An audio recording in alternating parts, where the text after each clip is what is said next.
What's up guys, Derek, moreplates.com. Today we're gonna be talking about, does finasteride make you lose muscle? So these are my updated thoughts on the topic, and I have produced videos in the past that outline how there is no difference in lean muscle accrual and testosterone versus when you're inhibiting DHT and 5-alpha reduction with finasteride, dutasteride, and my thoughts are slightly different now, but they haven't changed significantly, but just let me elaborate on that. So on paper, they've done studies on this. They've inhibited DHT levels, like crushed them with dutasteride, and found no difference in terms of muscle accrual relative to the DHT levels. And in fact, in some stances, you could argue that inhibiting DHT can actually make you gain more muscle, because if you increase your testosterone consequently from inhibiting 5-AR, which is going to happen, you're also going to increase estrogen. Both these things are going to contribute to anabolism downstream and potentially make you build more muscle. There is a caveat to this though, whereby if you increase your SHBG, or you had a high SHBG to begin with, by decreasing DHT significantly,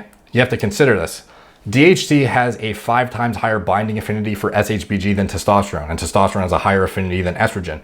So by lowering your DHT significantly, you now have a significant more amount of SHBG that can bind up that testosterone, which can essentially, render it not necessarily inactive, but it's not, freely available to tissues to transcribe anabolic effects. And there's obviously caveats to this too, where delivery via SHBG, there's thoughts that if you have too low of SHBG, that's, also going to be a bad thing. You're going to excrete testosterone. You may not even deliver the hormone to the target tissue to begin with, because it is at the end of the day something that doesn't just bind up hormones and, make them inactive and like fuck you over. It's also something that is going to facilitate moving it around to target tissues. So it's not like SHBG is the devil. You just don't want it too high or too low. But in the case where you are inhibiting your DHT levels to, castrate levels almost with dutasteride, it's like you now have a bunch of SHBG that is going to probably bind up a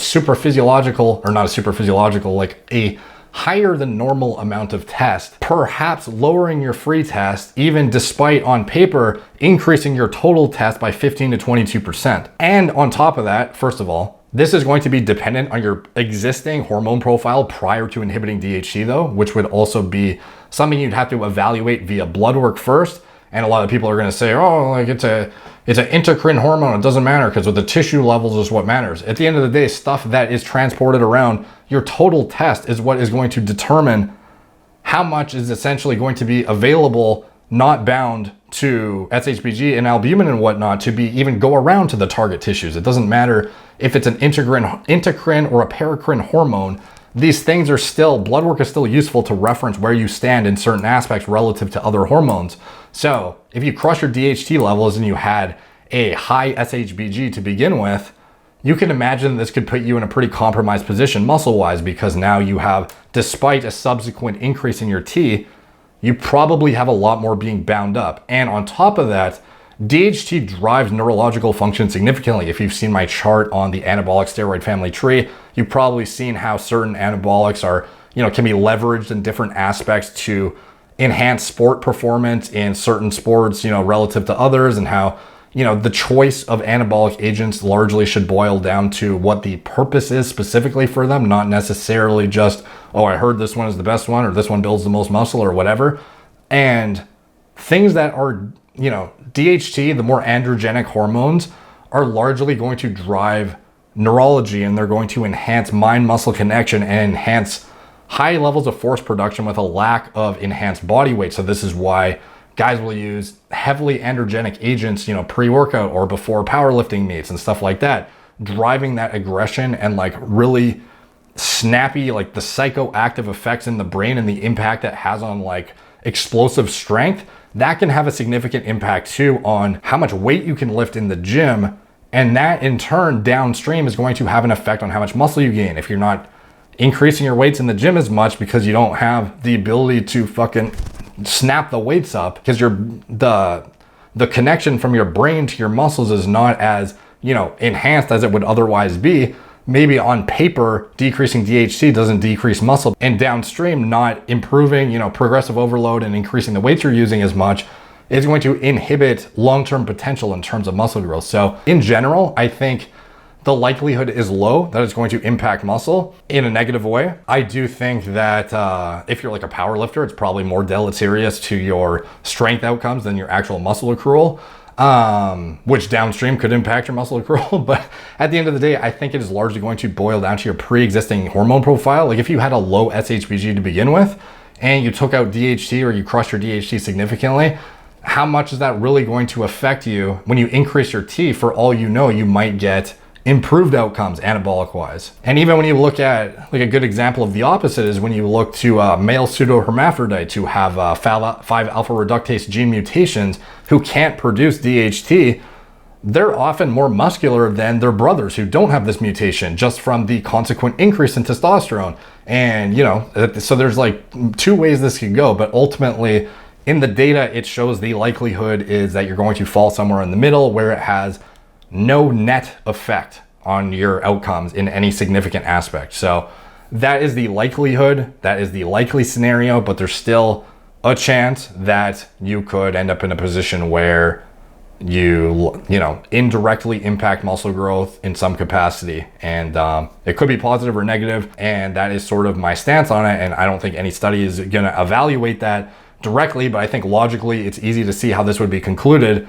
And it's sort of where I bring, like new conversation to stuff like this. And like, for example, no one even considers the fact that there's total DHT and free DHT levels. Like DHT has a 5 times higher binding affinity for SHBG. So if you are crushing your DHT and you have a significantly lower amount of DHT now, and you also have more SHBG to bind up your existing DHT, which is now significantly lower, your free DHT is going to be proportionally affected even worse than it would be. It's almost like that vicious circle effect. As guys get older, they gain body weight, increased aromatase expression, increased aromatase activity leads to more SHBG and binding up more total test, which results in a further decrease in free test relative to their total test. So it's like on paper, they actually are losing more available hormone to tissues for anabolic activity relative to their total testosterone level. Like there's like a vicious circle effect with androgens and balancing them with estrogens. So there's a lot of things to consider in that regard, but without overcomplicating it, in general,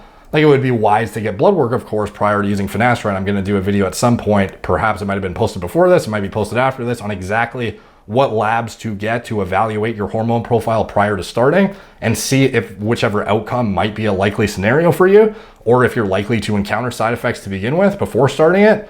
But in general, the likely outcome is that you're probably going to have no net difference in anything. So anyways, take from that what you will. I'm not talking about sexual function or anything. I'm just talking about purely from a bodybuilding context. So thank you guys for watching. Please like, subscribe, check out my blog, moreplatesmoredates.com. Follow me on Instagram at moreplates_dates, Facebook, Snapchat, Twitter, BitChute, TikTok. If you want to get emailed all my articles as soon as they go live, they're far more detailed and concisely, like broken down into subsections with table of contents, and have hyperlinks to all the clinical studies I reference in my videos that you can delve into further yourself just by clicking on them. And you won't get sent those articles unless you're signed up to the mailing list. So I highly recommend you sign up below if you want to get sent those. They're much more informative, in my opinion, than my videos. My videos are already pretty decent, in my opinion. So a lot of incentive to sign up for that, because you won't get sent them otherwise. If you want to support the channel too, you can check out GorillaMode.com, my pre-workout formulas that I'd recommend you just, compare the label to your current pre-workout, and you'll see pretty transparently why ours is,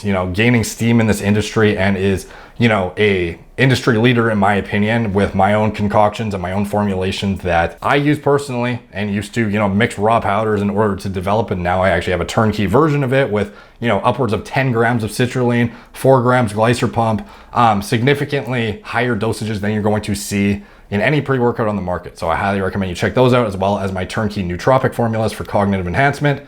Thank you guys for watching. Talk to you soon.